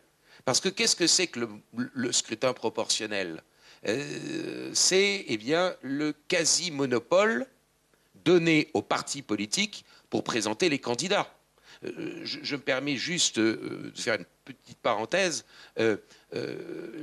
L'idée qui traîne ces temps-ci en disant on va faire des économies en diminuant le nombre de députés, ça a quoi comme conséquence ? Ça a pour conséquence l'agrandissement de la circonscription. Qui dit agrandissement de la circonscription dit coût de la campagne plus grande et ça entraîne le fait que des candidats indépendants des partis politiques deviendront de plus en plus une denrée rare. La proportionnelle, alors quand elle se fait dans l'arrondissement ou dans le département, c'est généralement les deux circonscriptions qui sont utilisées, eh bien c'est un scrutin de liste, c'est donc un quasi-monopole donné aux partis politiques. Est-ce qu'on a envie de donner un monopole à des entreprises électorales pour désigner les candidats et donc ensuite dominer la vie politique, quand en plus on sait, ce qu'on a évoqué tout à l'heure, que l'esprit partisan et la baisse du niveau intellectuel fait que naturellement on a essentiellement des suiveurs. Peut-être pourrait-on proposer aux partis politiques, si l'on admettait la proportionnelle, eh bien de laisser aux électeurs quelques libertés. Par exemple, le fait de rayer des noms, le fait de changer l'ordre des candidats sur une liste, peut-être la possibilité de panacher les noms. Moi, j'avoue que la proportionnelle, si je peux, eh bien, par exemple, je ne sais pas, moi, élections européennes, il y a plusieurs listes qui m'intéressent, je sélectionne des candidats, mais j'en élimine d'autres. Je ne suis pas certain que les partis politiques soient d'accord pour de la proportionnelle où on rayerait les noms, où on changerait l'ordre des candidats et où on pourrait panacher entre plusieurs listes. D'où le fait que peut-être que le mode de scrutin que l'on n'a pas expérimenté en France pourrait être intéressant quand même à étudier, le mode de scrutin majoritaire à un tour. Finalement, il y a eu deux... C'est une boutade, hein, évidemment, ce que je vais dire. Hein, ça me fait rire. Il y a deux personnes qui étaient favorables à ça, Michel Debré et moi. Et du coup, aujourd'hui, il n'y a plus que moi. Bon, évidemment, vous êtes au courant, Michel Debré n'est plus de ce monde. Et donc, quelqu'un que j'aime bien, Michel Debré, pour plein de raisons. Il quitte le pouvoir en avril 62, vous voyez, par exemple. Bon, il est un des premiers à s'interroger sur les questions de démographie. Aujourd'hui, il découvre les questions de financement de la sécurité sociale 40 ans après. Mais enfin bon, passons. C'est pas le sujet. Bon, pardonnez-moi. Bon, enfin, en tout cas, le mode de scrutin majoritaire à un tour, il a quoi comme avantage? D'abord, qu'est-ce qu'il a comme inconvénient? François l'a dit tout à l'heure, c'est qu'évidemment, c'est un mode de scrutin qui décuple la victoire de ceux qui gagnent et qui déforme évidemment les résultats. Mais il a un énorme avantage. D'abord, il oblige les partis politiques à faire alliance avant les élections.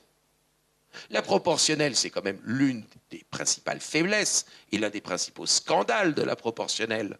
C'est que tous les candidats pouvant a priori obtenir des élus, ils restent en lice au premier ou au deuxième tour, si jamais il y a deux tours, parce qu'une proportionnelle, ça peut être à deux tours.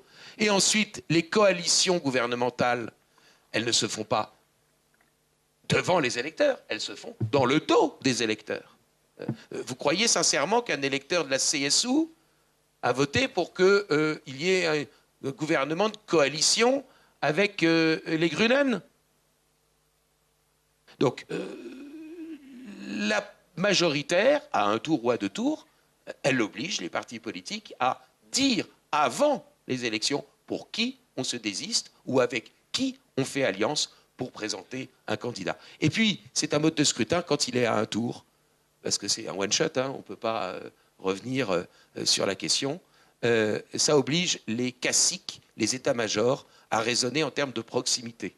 Alors que, évidemment, avec tous les autres modes de scrutin, ils raisonnent en termes de concurrence. Dans le fond, quel est votre principal ennemi quand vous êtes un parti politique? C'est pas l'adversaire qui chasse sur des terres idéologiques ou sociales différentes des vôtres. C'est celui qui est le plus proche de vous. C'est celui qui risque de vous piquer de la clientèle.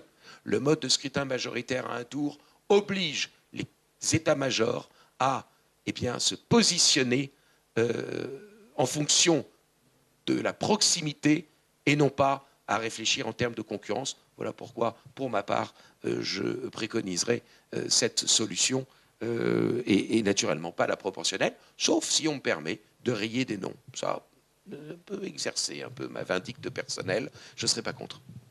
Je vous remercie. On va terminer avec la dernière question. Face aux critiques adressées à la Ve République, la perspective d'une Sixième République constitue-t-elle une nécessité institutionnelle ou un mot d'ordre politique? Quelles réformes précises du Parlement, de l'exécutif et de la représentation démographique seraient envisageables et selon quelle procédure constitutionnelle pourraient-elles être mises en œuvre? On va commencer avec vous, monsieur André. Alors, vous voyez que petit à petit, on avance dans le temps et on arrive aujourd'hui. Moi, sur la question des critiques adressées à la Ve République, moi, j'ai toujours un petit peu de difficulté lorsque j'écoute des débats sur la Ve République et qu'on ne m'explique pas ce qu'est la Ve République. C'est-à-dire que sur aucun plateau télé, sur aucune radio, vous n'entendrez cette réponse, c'est-à-dire qu'à celui qui n'a jamais fait d'études d'histoire, qui ne sait pas ce qu'est la politique, ou à celui qui vient d'un pays étranger et qui se demande qu'est-ce que la Ve République, absolument personne ne lui répond. Et la Ve République, ce n'est ni autre que la 5e version de la première. Et ça paraît tout à fait logique. C'est-à-dire que sur quelle chaîne de télévision on va vous parler qu'effectivement on va faire référence à la constitution de l'an 2 et de cette première République. Quelle a été l'histoire des différentes républiques françaises, de la première, deuxième, troisième, quatrième, et puis aujourd'hui la 5e. Ce qui fait que depuis maintenant une dizaine d'années, l'historiographie française a besoin de revenir sur les expressions, sur les mots. Que veulent-ils dire véritablement? À quelle référence font-ils? C'est précisément le cas pour la 6e République. Alors là, on va faire peut-être un petit peu participer la salle. Est-ce que vous avez déjà entendu parler de la 6e République? Oui. Okay. Et la question, c'est souvent, le réflexe de l'historien, c'est de remonter aux origines de l'expression. Qui a théorisé la 6e République? Les étudiants Hein? Non? Oui. Ouais, tout le monde un peu. Ouais. Est-ce que quelqu'un a un autre avis ou une autre opinion? Oui. Ouais, alors là, on retient un petit peu, mais ce serait de manière assez normale, assez logique, un parlementaire ou un homme politique des gauches françaises. Eh bien, ce n'est pas le cas. Ce n'est pas le cas. La 6e République est un ouvrage qui a été écrit par Michel Cotta, et là je fais un petit signe à la régie, qui va pouvoir lancer une première vidéo. Voilà, donc pour vous donner un peu plus de précision sur Michel Cotta, c'est une journaliste très signalement classée au centre droit. On est le 9 juillet 1974 et donc elle expose son livre sur le plateau du journal télévisé de 13h à son journaliste, à son confrère journaliste Joseph Pauly. Là encore, le contexte historique est important puisque on est peu après l'élection de Valéry Giscard d'Estaing et ça montre déjà une certaine rupture politique, c'est-à-dire que le temps du gaullisme est définitivement achevé et que l'on souhaite déjà penser à passer à une autre république, on souhaite imposer sa marque, son empreinte, et c'est le cas de Valéry Giscard d'Estaing.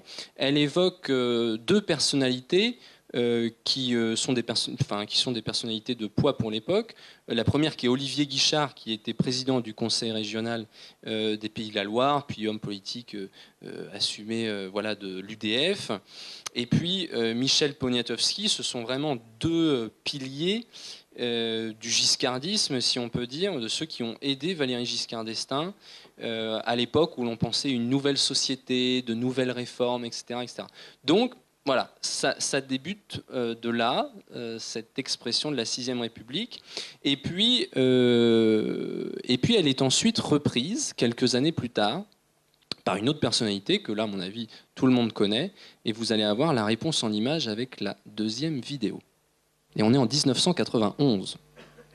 Alors, de cette modification, maintenant, moi, je pense qu'en réalité, des modifications ne suffisent pas. Il en faut trop, il faut un choc. Alors, il faut changer de constitution. Et surtout, en renforçant la Constitution. La Constitution, elle aboutira à quoi? En fait, ce serait à renforcer le Premier ministre. En le liant plus directement au Parlement, on renforcerait le Premier ministre. Et vous êtes pour le supprimer, carrément? On aggraverait la hiérarchie. C'est-à-dire qu'aujourd'hui, on souffre d'une hiérarchie à la tête de l'État, et on aggraverait cette hiérarchie si on renforce le poids du Premier ministre. Aujourd'hui, il sait très bien qu'il peut être révoqué ad nutum. Ça a été le cas de Michel Rocard, qui dit même j'ai été renvoyé, comme ça. Il ne dit même pas qu'il a été viré. Il a été viré, c'est encore plus comme ça. Édith Cresson, elle se tient à carreau, elle est obligée d'obéir, elle est pilotée. C'est encore autre chose. Alors on se demande, est-ce que, par exemple, Monsieur Becker a plus a-t-il moins d'indépendance vis-à-vis du président américain que n'en a Monsieur Roland Dumas? Enfin, c'est à... Non, mais ce que vous dites, ça revient. Ce que vous dites, ça revient à dire qu'il faut une sixième République. Voilà, il faut une sixième République. Il faut une sixième République avec un régime présidentiel qui est d'ailleurs, au fond, dans la logique du système actuel. Régime présidentiel à l'américaine, où les ministres sont rattachés directement au président? Oui.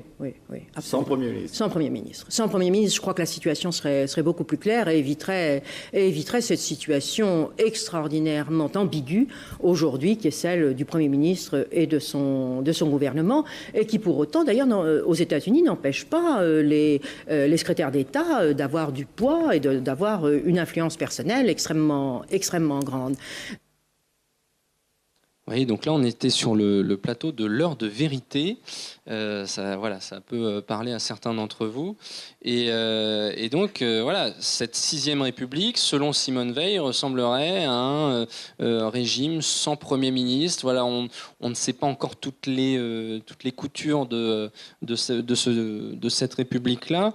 Mais à titre personnel, je pense que si on voulait redécouvrir l'expression et son histoire, qui est bien plus ancienne que ce qu'évoquaient les étudiants, que peut-être Mitterrand ou Jean-Luc Mélenchon l'avaient pensé, c'est de se poser quelques questions, c'est-à-dire aux côtés de quels adjectifs ou aux côtés de quels substantifs l'expression est-elle accrochée, quelles images procure-t-elle dans l'imaginaire collectif, et donc s'attacher à sa nature et à son usage dans l'espace médiatique, comme on vient le faire, permettrait également de décrypter les comportements politiques que cette expression a vu naître. Et là, c'est un véritable travail de sociologie politique où il s'agirait d'établir une typologie d'acteurs ou d'hommes politiques qui se sont démarqués en faveur ou en défaveur de la sixième République. Et puis, d'un point de vue des institutions, je laisserai la parole à mes collègues, mais de quelle constitution la sixième République se rapprocherait-elle? Est-ce que la sixième République serait une reproduction d'une République précédente, c'est-à-dire de la troisième, peut-être, si on repense à celle-là, ou la proposition d'une version totalement inédite? Voilà, on peut se poser la question. Alors, sans faire de politique fiction, bien sûr, mais en se basant sur ceux qui ont repris cette expression et quelles idées politiques ont-ils mis derrière. Et puis, dans le cas précis, la sixième République, il faut noter, n'a pas encore reçu de définition, ni par l'Académie française, ni par les lexicographes, parce qu'elle n'existe pas. Mais si elle n'existe pas institutionnellement parlant, preuve en est qu'elle existe dans les esprits il y a déjà plusieurs années. Donc vous voyez, il y a encore quelques énigmes à évoquer en dehors d'une lexicologie comparée qui serait possible avec les pays du monde qui ont eu aussi une sixième République, comme le Brésil, le Niger, la Corée du Sud ou le Centrafrique, qui ont eux aussi une histoire bien à eux avec ce régime politique qu'est la République. Voilà. Je laisse la parole. Je crois que c'était en 2005 ou en 2006 que François Fillon avait fait la même proposition que Simone Veil, la suppression du Premier ministre. Et puis apparemment, il a trouvé que la mission n'était pas sans charme à partir de 2007 jusqu'en 2012. Donc il faut se méfier des propositions un peu définitives. Je voudrais essayer de poser la question de la sixième République d'abord en faisant une petite critique à ceux qui la proposent, parce que ceux qui proposent la sixième République en général, en appelle à une constituante. Donc l'idée que la 6e République est dans sa forme indéterminée, elle ne sera que ce que la constituante voudrait en dire, mais apparemment ceux qui proposent la constituante ont aussi déjà des idées assez arrêtées sur ce que serait la 6e République. Mais en fait, je voudrais peut-être prendre la défense de la 5e, parce que c'est peut-être la seule constitution que nous ayons eue depuis la Révolution française qui ait été capable d'accueillir 3 régimes politiques très différents.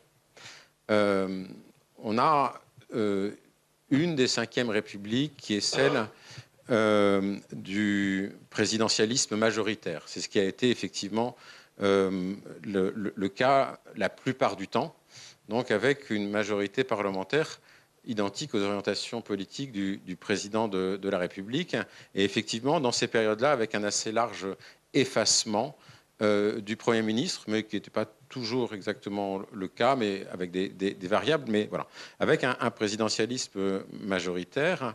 Mais la même Constitution a fonctionné très exactement comme un régime parlementaire rationalisé pendant les 3 cohabitations, en 86, en 93 et en 97, donc avec un régime parfaitement primo-ministériel où tout le nœud de l'orientation politique se joue dans l'article 49 et dans l'articulation entre la majorité parlementaire et le Premier ministre, et avec un significatif effacement du président de la République, recroquevillé sur ce qu'on appelle plus ou moins le domaine réservé. Et puis voici qu'un 3e régime politique apparaît sous cette même 5e République, qui est eh bien le système du gouvernement minoritaire, qui est apparu entre 58 et 62. De Gaulle n'avait pas de majorité parlementaire pour le soutenir dans les premières années, et puis qui est réapparu dans une forme très limitée entre 1988 et 1993, au 2e mandat de François Mitterrand, le Parti socialiste seul n'avait pas de majorité absolue, et puis qui est réapparu en 2022 et de manière très spectaculaire en 2024, où aucune force politique n'atteint l'étiage des 200, alors qu'il faut 289 pour avoir une majorité politique.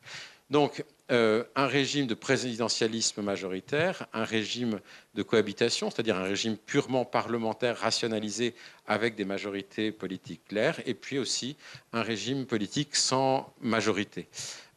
Donc, il me semble que l'adaptabilité de la 5e République aux circonstances politiques ne sont pas sans vertu, parce que je crois quand même que au XIXe siècle et même une partie du XXe siècle, on a fait l'expérience de vouloir changer de constitution dès que l'on changeait d'orientation politique. Le fait qu'une constitution résiste au changement et d'orientation politique, c'est-à-dire l'alternance, et de configuration politique, n'est pas sans vertu.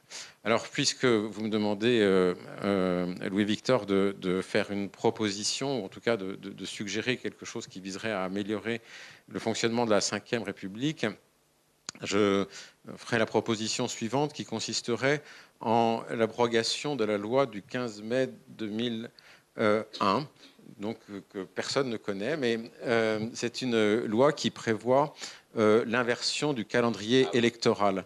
Lorsqu'a été adoptée en 2000 par référendum la loi constitutionnelle qui a révisé le mandat de l'élection présidentielle et l'a réduit à 5 ans, eh bien, le calendrier électoral normal faisait que les élections législatives précéderaient les élections présidentielles.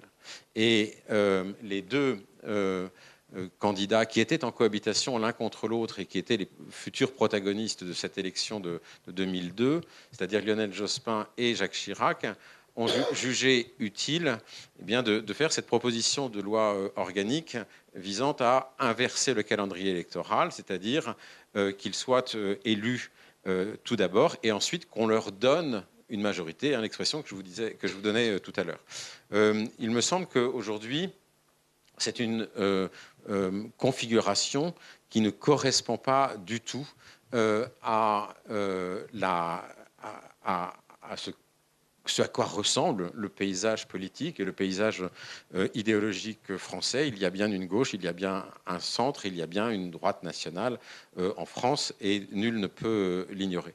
Il me semble qu'il serait beaucoup plus pertinent donc que les élections législatives précèdent l'élection présidentielle, ce qui permettrait d'ancrer la Ve République dans sa logique, qui est une logique profondément parlementaire, même si cette logique a été dévoyée à l'époque du présidentialisme majoritaire, un régime profondément parlementaire, et le président de la République serait avec une légitimité amoindrie s'il était élu après les députés. L'avantage de cette réforme que je suggère, c'est qu'il s'agit de simplement modifier une loi organique sans avoir à modifier la Constitution. La modification de la Constitution suppose un vote identique des deux chambres et ensuite soit une ratification au 3/5 par le Congrès ou bien un référendum. Aujourd'hui, l'état des forces politiques rend une révision de la Constitution sur des questions institutionnelles extrêmement peu probables, ou en tout cas un consensus difficile à établir. En revanche, je pense qu'il peut y avoir non pas des personnalités, des chefs politiques qui soient intéressés par ma proposition, mais en réalité à travers la volonté des Français, les forces politiques et parlementaires puissent considérer que cette proposition peut avoir quelque intérêt. En tout cas, voilà, je voudrais pas faire un plaidoyer trop vif en faveur de la Ve République, mais vous inviter à réfléchir sur le temps long et un peu aussi en historien constitutionnel sur le fait que une constitution qui soit capable d'accueillir 3 régimes politiques et à leur résister n'est pas sans mérite. Oui, je dois dire que cet argument-là est absolument, très fort. Parce que je suis évidemment peu suspect, pour ceux qui me connaissent un peu, d'être enthousiaste, à la manière dont le régime de la Ve République s'est installé après le 13 mai. Au 58, je n'irai peut-être pas jusqu'à qualifier ce régime de coup d'État permanent, mais il ne faudrait pas me pousser trop loin quand même pour que je le fasse, ne serait-ce que par provocation. En tout cas, ce que vient de dire le professeur Saint-Bonnet est absolument essentiel.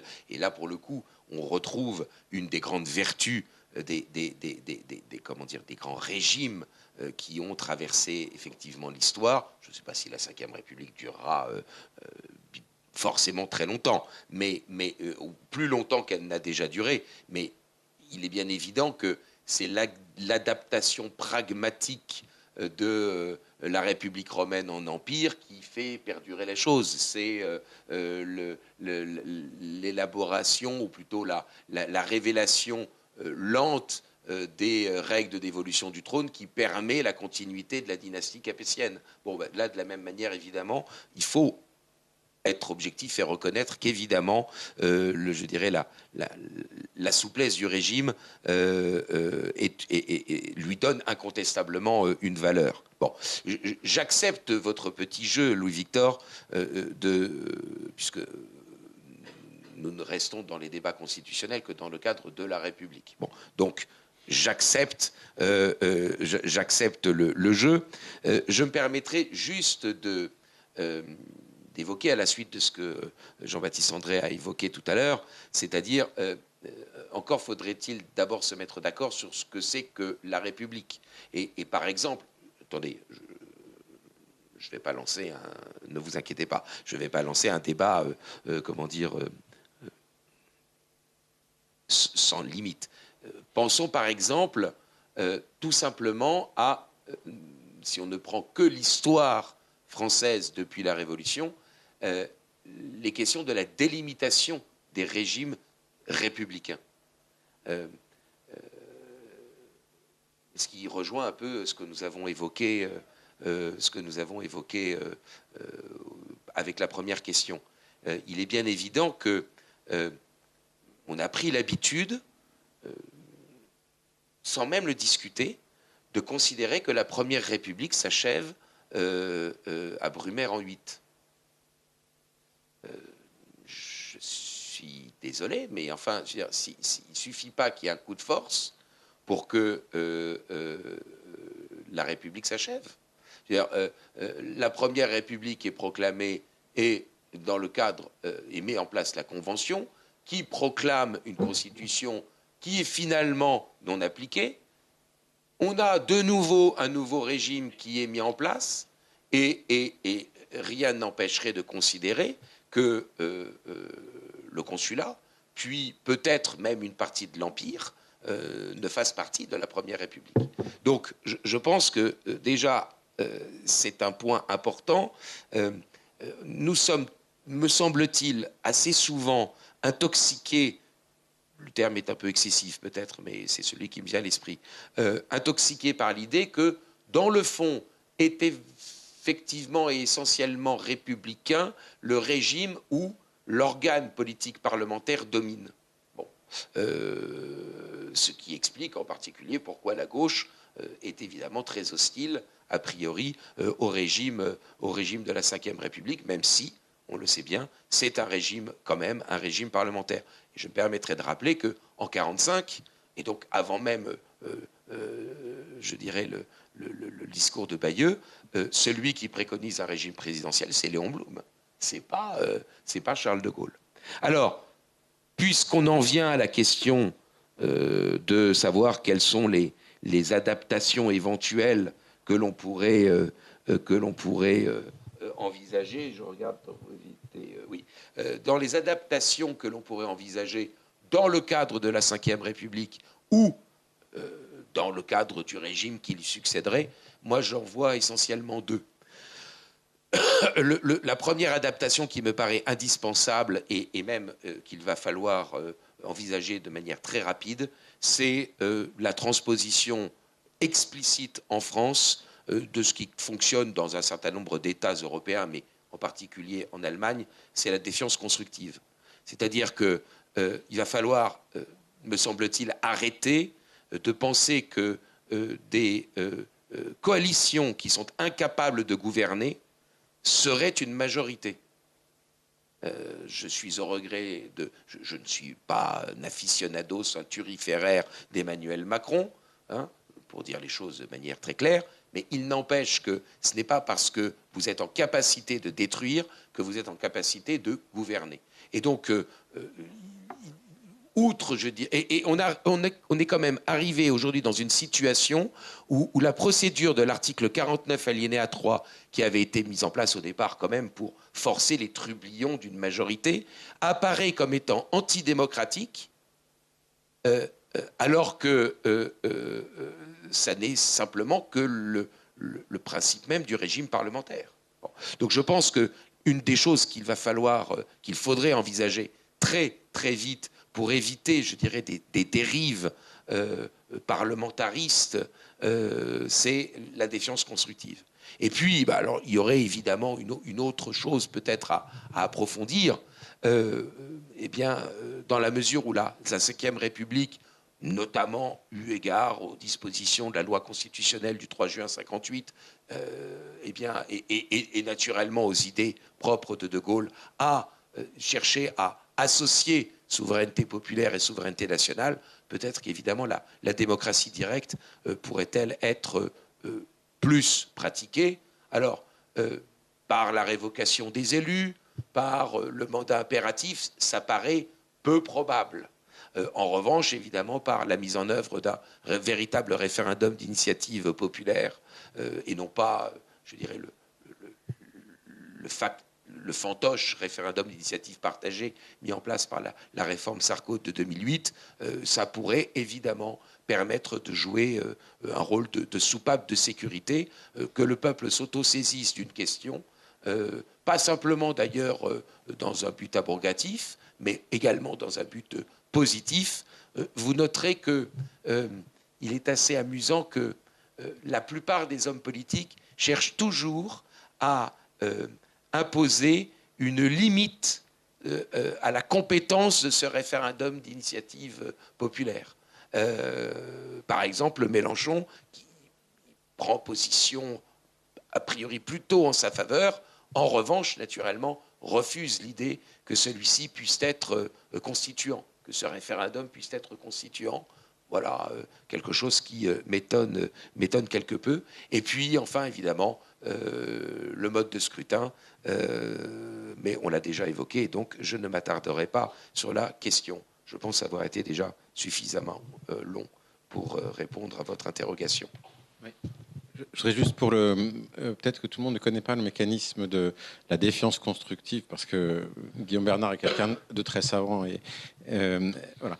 C'est un mécanisme simplement qui permet que il est impossible de faire chuter un gouvernement par une motion de censure sans avoir constitué une majorité alternative avec un autre gouvernement qui, lui, serait assuré d'obtenir une majorité pour le soutenir. C'est-à-dire, on renverse un gouvernement, non pas pour rien, pour se faire plaisir, mais simplement pour proposer quelque chose d'autre, ce qui est un mécanisme du parlementarisme rationalisé qui est effectivement très, très précieux.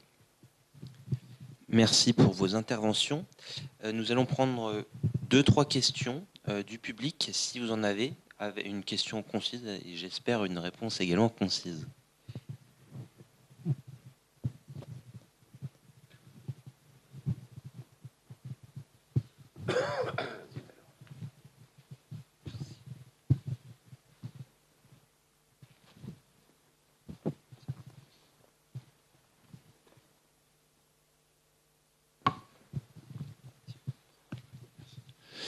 Bonjour, ma question s'adresse à M. Guillaume Bernard. Dans votre préconisation de mettre en place la défiance constructive, ne trouvez-vous pas qu'elle est à rebours, au contraire des problématiques actuelles, puisque précisément cette proposition serait pertinente si on était dans un monde où des motions de censure étaient adoptées tous les mois et où justement il fallait limiter cette possibilité d'adopter des motions de censure. Or, des motions de censure, on n'en a eu que 2 en 65 ans de 5e République qui ont réussi à être adoptées. Donc, limiter encore plus la possibilité d'en adopter, est-ce que finalement, ce n'est pas donner beaucoup plus de pouvoir au président qu'il en a déjà actuellement sous la 5e République ? Non, ça éviterait les tractations politiciennes que l'on vient de voir, qui font que, alors même que vous ne partagez pas, je dirais, la loi de finances ou telle disposition, pour éviter justement l'instabilité gouvernementale, eh bien, il y a des compromis politiques qui sont faits. Voilà. Je pense que c'est une mesure salutaire qui permettrait de rappeler que l'on est une majorité si l'on est véritablement pour quelque chose. Être une majorité qui est contre, ça n'est pas une vraie majorité. Et pardon de le dire, pour que les choses soient très claires, j'ai voté toujours non à tous les référendums. D'accord, hein? Voilà, donc il n'y a pas d'ambiguïté. Donc y compris évidemment en 2005. Il n'empêche qu'évidemment, le non qui l'a emporté en 2005 est une juxtaposition de positions divergentes. Bon. Et quand ensuite, au premier tour de la présidentielle de 2007, les Français mettent en tête 3 candidats qui ont appelé à voter oui, ces 3 candidats représentant 75% des suffrages exprimés. Qu'est-ce que vous en concluez politiquement? Vous en concluez que le non de 2005 est en fait quelque chose de minoritaire et d'inconsistant.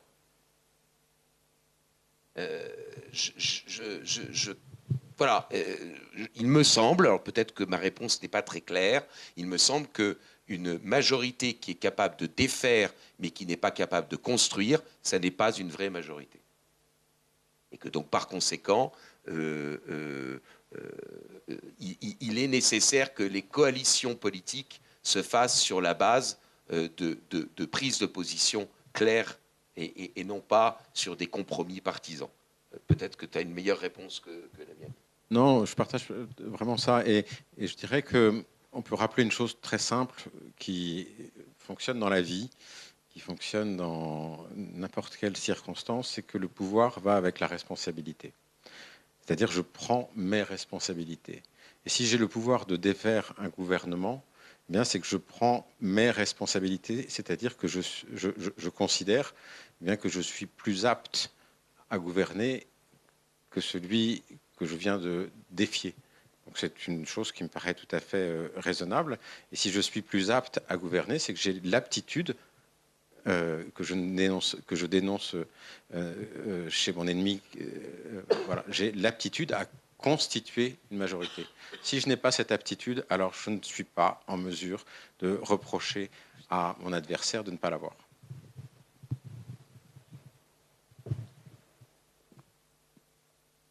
Merci beaucoup.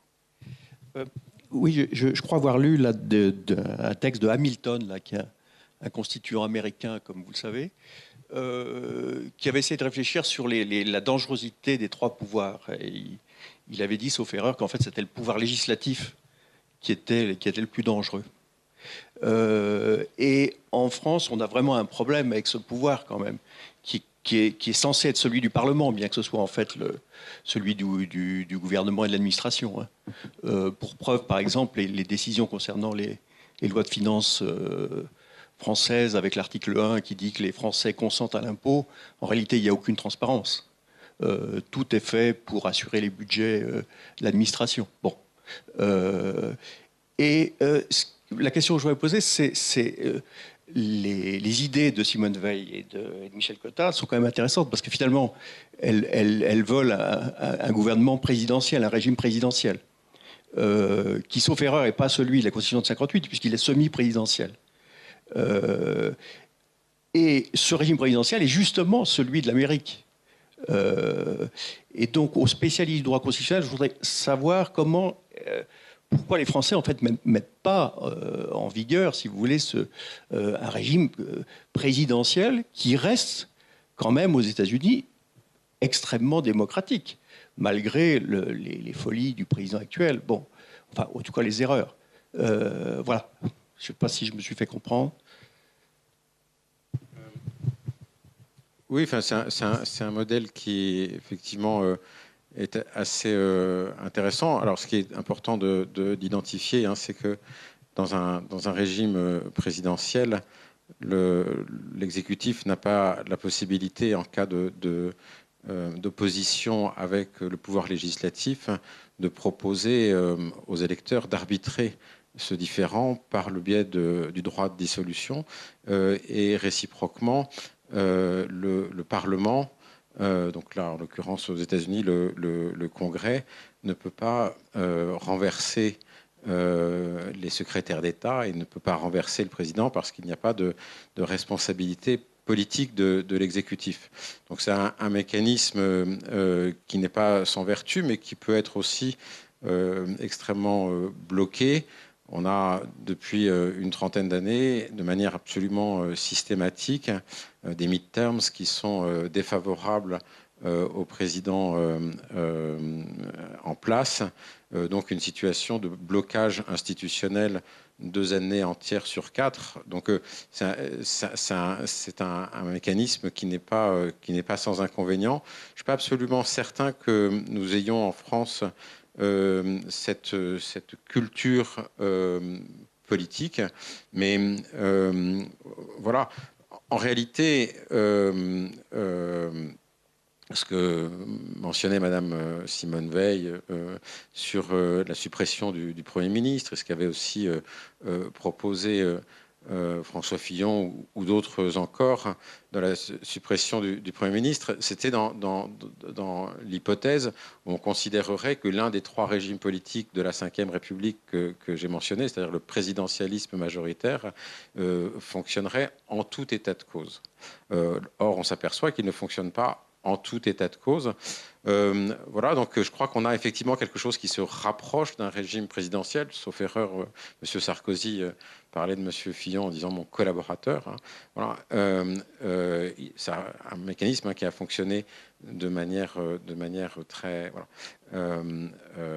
très présidentielle au sens du fonctionnement du régime. Donc on l'a d'une certaine manière, ce régime présidentiel, au sens du régime politique, mais pas au sens du régime constitutionnel. Je suis pas absolument certain que ça permettrait de résoudre tous les problèmes. Et en tout cas, ce qui est certain, c'est qu'un régime présidentiel me semble extraordinairement inadapté à la situation et la configuration politique actuelle, avec trois grandes, disons, constellations politiques dont les contours sont d'ailleurs, je vous le disais tout à l'heure, assez incertains. On va prendre une dernière question. Bonsoir. Nous allons bientôt voter au municipal et je voulais savoir ce que vous pensez de cette nouveauté qu'on va vivre, c'est d'un scrutin par liste sur toutes les communes de France. J'aimerais savoir surtout ce que vous pensez de ces, je ne sais pas combien de milliers de communes vont ne présenter qu'une liste. Est-ce qu'on peut encore parler de démocratie locale dans ce cas-là? Merci. Mais tu répondras aussi. Hein. Alors attends. Ah non, mais ça y est, ça fonctionne. Je ne suis pas sûr d'avoir entièrement bien compris. C'est-à-dire qu'en fait, les élections municipales, ça a quand même toujours été un mode de scrutin par liste avec une prime, enfin une proportionnelle avec une prime majoritaire. Ce qui est certain, c'est que le fait d'avoir modifié le seuil des communes dans lesquelles on pouvait présenter des listes incomplètes, c'est-à-dire en intégrant dans le fond les communes de 1000 à 3500 habitants dans le régime général des élections municipales, avait évidemment pour but, et ça a en partie fonctionné, de pousser à la fusion de communes. Bon, je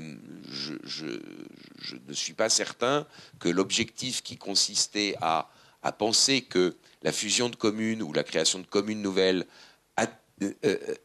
aboutirait à une économie, des économies, et véritablement était atteint cet objectif, dans la mesure où aux administrations municipales se sont rajoutées les administrations des communautés d'agglos, etc. Voilà. En règle générale, quand même, les élections municipales restent des élections où les électeurs se sentent concernés et où, je dirais, la fonction de maire est sans doute une des fonctions politiques qui est la moins dévalorisée, dans la mesure où on considère que, concrètement, le maire participe à la réalisation réelle du bien commun. Donc, critiquer, je ne sais pas si c'est ça que vous vouliez faire, hein, critiquer les élections municipales, je ne suis pas sûr que ça, comment dire, participe à le maintien de la confiance des électeurs dans le débat politique. Et puis il y a un dernier élément que j'évoquerai, et encore une fois, pardonnez-moi si je suis à côté si ma réponse est à côté de votre question et hors sujet, je dirais que très souvent, tout de même, les enjeux municipaux, les enjeux locaux ne sont peut-être pas des enjeux politiciens. C'est-à-dire que s'il peut y avoir des élections qui ne sont pas politisées au sens partisan, mais où ce sont des personnes qui contribuent à la réalisation du bien commun, alors certes avec une identité politique ou idéologique donnée, mais sans que ce soit en appartenant à un parti politique et en étant tenu par ce parti politique, moi je serais personnellement plutôt satisfait. Hein. S'il y a des listes plutôt sans étiquette, certes avec une orientation donnée, mais qui ne soient pas dépendantes d'organisations partisanes qui sont pour l'essentiel des gangsters, soyons très clairs, les partis politiques sont des organisations qui vous prennent 1,60 € dans la poche si vous participez au premier tour des élections législatives. Je participerai aux élections législatives au premier tour quand ils cesseront de vouloir me racketter d'1,60 €. Bon. Donc, si on peut avoir des élections sans parti politique, écoutez, moi j'en suis plutôt satisfait. Oui, d'un mot, souvent pour les élections municipales dans les petites communes et quand il n'y a qu'une seule liste, on peut le voir comme le verre à moitié vide, c'est-à-dire effectivement le fait qu'il y ait peu de gens qui soient portés à ce type de candidature, mais on peut le voir de manière un peu plus positive, comme l'aptitude que peut avoir une personne à rassembler autour d'elle des gens de différents quartiers, de différents hameaux du village, avec différentes professions, différentes sensibilités, et d'arriver en réalité à agglomérer autour de son nom voilà, toute cette diversité qui fait que il n'est pas absolument nécessaire qu'il y ait un compétiteur adverse. Donc je ne vois pas en quoi le fait qu'il n'y ait qu'une seule liste et qu'elle soit très largement approuvée ne mérite pas le nom de démocratie. Voilà.